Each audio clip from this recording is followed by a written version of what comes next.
Ditampilkan seorang gadis bernama Jennifer atau biasa dipanggil Jen terdampar di sebuah pulau setelah perahunya karam. Gadis itu tidak sendiri karena tak jauh darinya ada seorang kenalan pemuda bernama Brad. Namun nasib pemuda itu tidak seberuntung Jen karena ada terumbu karang yang menancap di perutnya. Jen pun langsung berteriak memanggil Lukas, memanggil siapapun yang mungkin mendengar untuk mendapatkan pertolongan. Sangat disayangkan sama sekali tak ada jawaban sehingga nyawa Brad tak terselamatkan.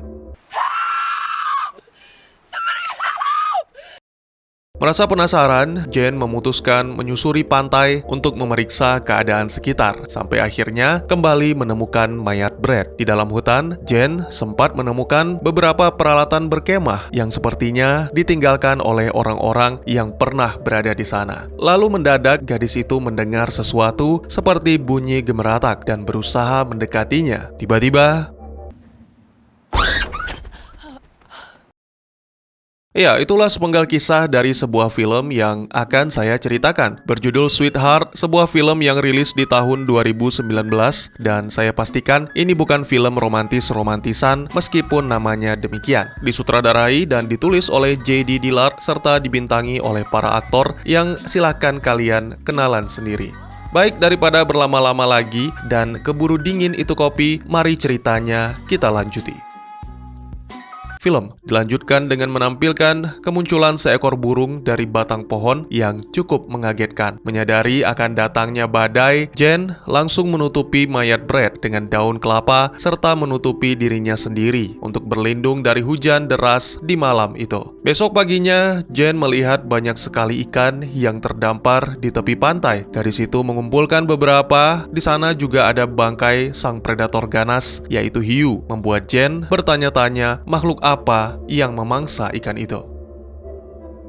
Tak lama kemudian, Jen memeriksa tas dan menemukan buku catatan miliknya yang rusak akibat terkena air. Sempat melihat foto mesra bersama sang kekasih, gadis itu termenung, menatap ke arah laut. Apakah bantuan akan datang atau Jen seumur hidupnya berada di pulau tak berpenghuni itu?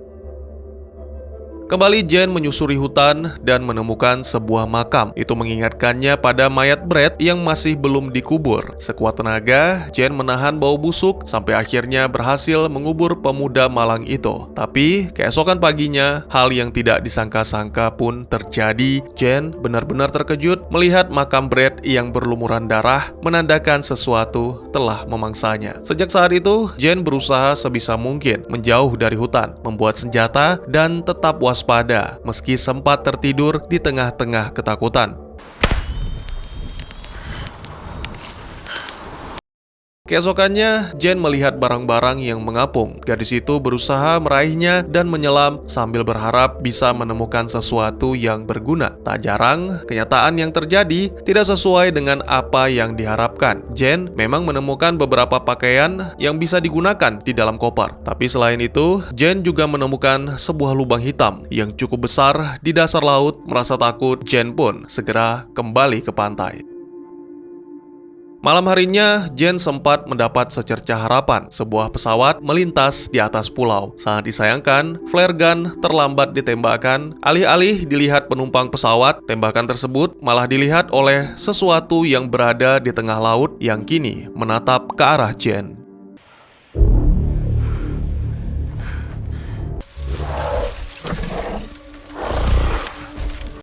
Keesokan paginya, Jen kembali mengambil beberapa lembar foto yang sebelumnya ditemukan. Di salah satu foto, Jen melihat sesuatu yang aneh yang mana diduga adalah makhluk misterius yang tadi malam memburu Jen. Menyadari kondisi yang semakin gawat, Jen bergegas membuat perahu darurat dari koper dan 2 pelampung. Tentu saja itu tidak mungkin berhasil, oleh karena itu menjelang malam, Jen menyiapkan tempat perlindungannya sendiri di dalam batang pohon yang mati.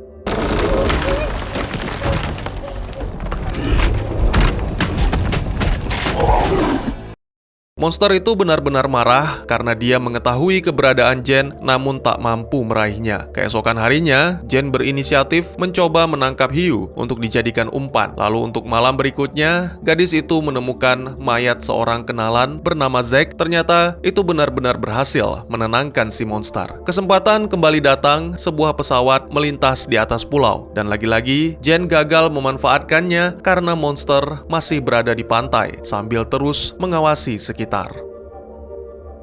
Keesokan harinya, Jen mencoba cara lain dengan mengikat tenda di antara pohon. Sangat disayangkan, kali ini Jen gagal. Gadis itu pun berusaha melarikan diri, namun apa daya, monster laut menggunakan kecepatannya di dalam air melesat bagai peluru, lalu menghadang Jen.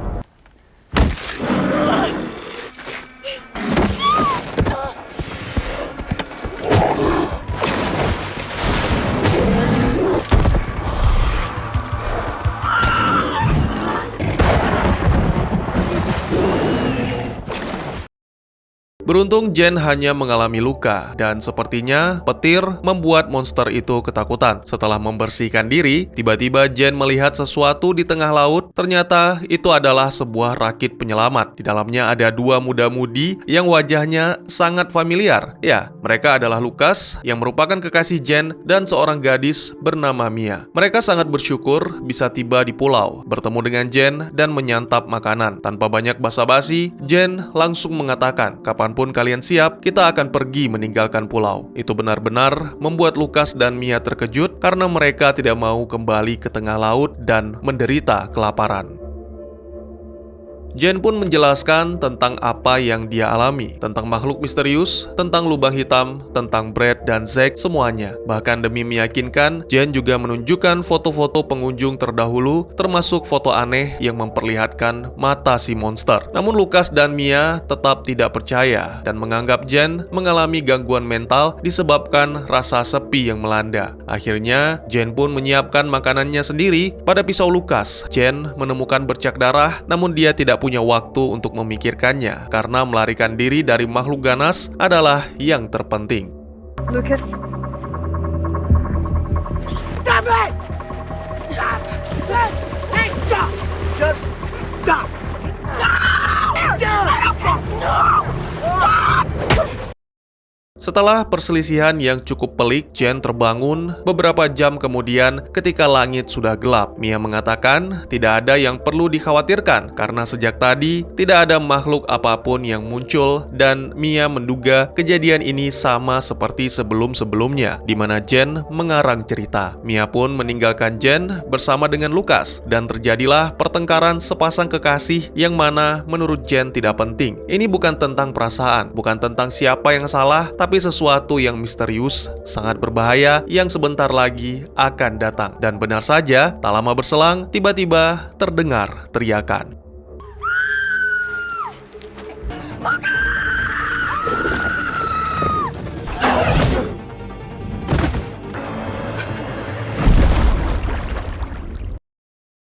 Segera, Jen mengajak Lucas melarikan diri karena tidak ada yang bisa mereka lakukan untuk menyelamatkan Mia. Keesokan harinya, setelah keadaan benar-benar aman, Jen dan Lucas menyiapkan rakit, memburu ikan, serta Jen juga kembali memeriksa kemah di dalam hutan. Beberapa jam kemudian, mereka pun berangkat. Baru saja mulai mendayung, tampak sesosok makhluk besar melintas di bawah rakit dan tiba-tiba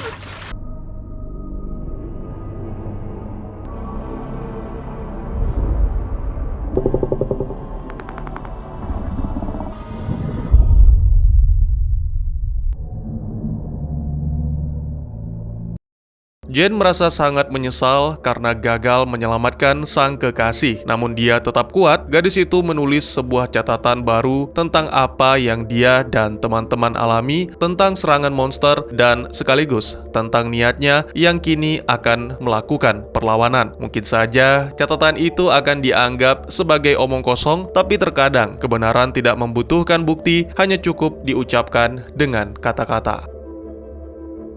Malam harinya, sesuai dengan perkiraan, sang monster laut datang. Jen telah menyiapkan semuanya, mulai dari umpan, perangkap, dan senjata. Lalu, ketika makhluk itu lengah, barulah Jen mulai menyerang.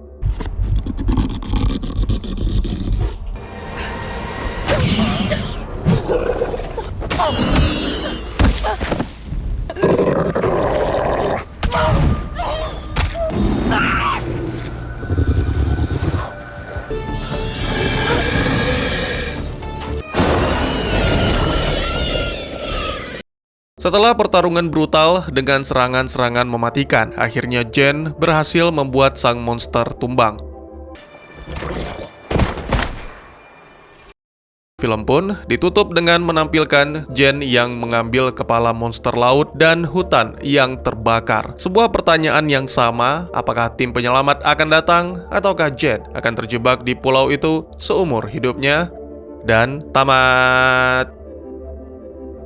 Ya, seperti biasa, film-film produksi BH memang jarang mengecewakan. Hanya saja, yang bikin kesal adalah jump scare-nya. Cuma buka penutup wadah aja bisa bikin kaget. Apalagi pas monster tiba-tiba hendak menggaruk muka Lukas. Tentunya tidak hanya itu, film ini juga lebih mengandalkan latar dan akting apik dari pemeran untuk menciptakan kengerian dan keputusasaan. Meskipun tidak jelas pada awalnya, tapi ketika film berlanjut, semuanya terungkap. Jen dipaksa untuk mengasah kemampuannya dalam bertahan hidup dengan berburu atau memancing dan membangun kemah kecil dari mengumpulkan perbekalan milik pengunjung yang pernah datang ke pulau tersebut bertahun-tahun yang lalu. Hal ini terlihat dari foto-foto jadul, bahkan jika diperhatikan ada Nintendo Game Boy yang mana pertama kali diperkenalkan sekitar tahun 1989. Lalu, jika siang hari Jen dipaksa untuk bisa menjadi gadis mandiri, maka pada malam hari Jen harus menjadi gadis pemberani. Karena seperti yang kita tahu, ada makhluk yang tinggal di dalam lubang besar di dasar laut. Jen dipaksa menghadapi ketakutannya dan melawan makhluk itu demi mendapatkan kesempatan untuk meninggalkan pulau.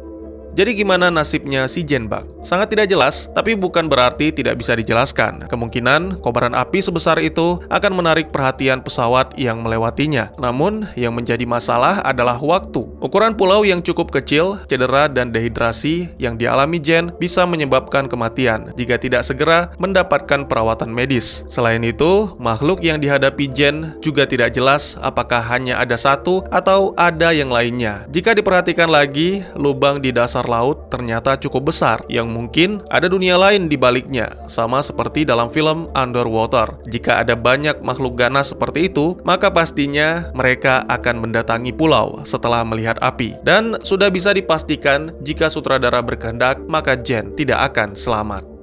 Terus soal monsternya gimana, Bang? Ini juga dibiarkan menjadi misteri, tapi jika diperhatikan, makhluk itu sangat mirip dengan hiu. Selain berenang, juga bisa berjalan di atas daratan. Pada awalnya, ditampilkan samar di antara pepohonan, lalu pada momen selanjutnya, barulah ditampilkan lebih jelas. Sehingga kita mengetahui ukuran tubuhnya yang tinggi besar dengan kekuatan luar biasa. Satu kali hantaman makhluk itu mampu menghempaskan Lukas atau Jen sejauh 5-6 meter. Dia juga memiliki cakar tidak hanya pada tangan, tapi juga kakinya yang bisa digunakan untuk menusuk dan menggaruk seperti yang dilakukan terhadap Mia.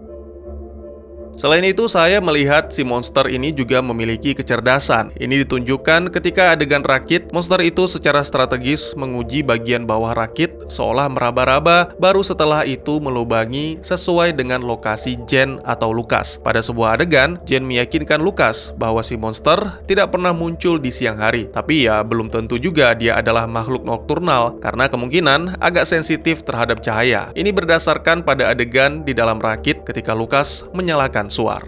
Tidak serta-merta tentang monster dari lubang di dasar laut, tapi juga ada sedikit menyinggung tentang kasta-kasta dalam kehidupan, di mana pendapat Jen tidak dihargai. Lucas dan Mia malah berdiskusi berdua secara diam-diam untuk mengambil keputusan akhir. Di adegan lain juga ditampilkan Mia merendahkan Jen dengan mengata-ngatainya mengalami gangguan karena kesepian. Situasi pun menjadi semakin buruk ketika Lucas dan Jen bertengkar. Lucas mengatakan bahwa Jen selalu membawa kesialan, tidak mempunyai tempat tinggal dan tujuan selain bersama dengan Lucas. Ini menyiratkan bahwa Lucaslah yang menghidupi Jen selama ini. Ada satu lagi, saat menulis catatan, Jen juga mengakui bahwa dia tidak tahu nama belakang Brad dan Zack, yang mana berarti Jen tidak mengenal dengan baik teman-teman elit si Lucas. Dan mungkin juga Jen hanya ikut liburan karena dipaksa. Makanya Jen yang kecewa sekaligus kesal memutuskan meninggalkan Lucas dan Mia.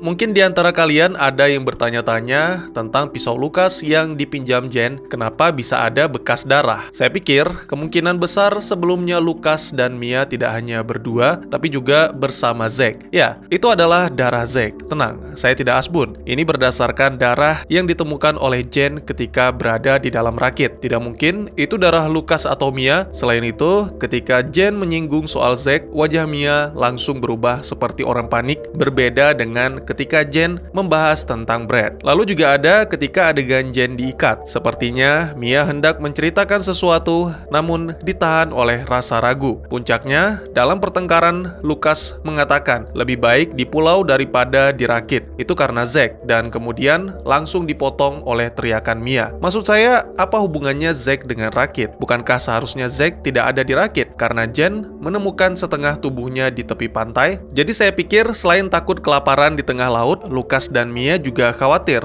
perbuatan mereka kepada Zack terbongkar. Ada dua kemungkinan, bisa jadi masalah perselingkuhan yang menyebabkan pertengkaran sehingga berakhir dengan terbunuhnya Zack, atau yang kedua, setelah seminggu merasa lapar di tengah laut, mereka mengundi untuk mengorbankan salah satu dan orang yang terpilih adalah Zack.